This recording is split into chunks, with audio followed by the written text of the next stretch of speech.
ನಾವು ಭಯ ಪಡಲ್ಲ ಅಂತ ಯಾರು ಸರ್ ಹೇಳಿತ್ತು? ಯಾವಾಗಲೂ ಒಂದ್ಸತಿ ಅಲ್ಲ, ಪ್ರತಿಯೊಂದು ಮ್ಯಾಚು, ಪ್ರತಿಯೊಂದು ಬಾಲು ಭಯ ಪಡ್ತಾನೆ ಇರ್ತೀವಿ. 17 ವರ್ಷದಿಂದ ಯಾವಾಗ IPL ಶುರುವಾಯಿತು ಆವಾಗಲೇ RCBಗೆ ಜೀವ ಕೊಡಕ್ಕೆ ರೆಡಿಯಾಗಿದ್ದೆ.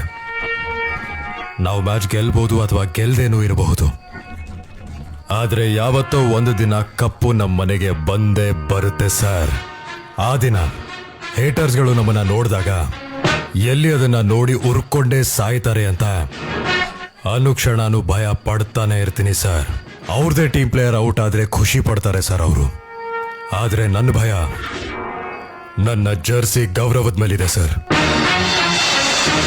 ಇವತ್ತು ಮ್ಯಾಚ್ ಇದೆ ಸರ್, ಅವ್ರು ಗೆಲ್ಲಿ ಸೋಲಿ ಪ್ರತಿಯೊಂದು ಮ್ಯಾಚನ್ನ ನೋಡಿ ಅವ್ರನ್ನ ಸಪೋರ್ಟ್ ಮಾಡ್ತೀನಿ ಅಂತ ಪ್ರಮಾಣ ಮಾಡಿದ್ದೆ ಸರ್. ನಾನೀಗ ಆ ಡ್ಯೂಟಿಗೆ ಹೊರಡಬೇಕು ಸರ್. ನಮಗೊಂದೇ ಒಂದು ಆಸೆ ಸರ್, ಕಪ್ ನಮ್ಮ ಮನೆಗೆ ಬಂದಾಗ ನನ್ನ ಕಣ್ಣಲ್ಲಿ ನೀರಿರಬಾರ್ದು ಸರ್.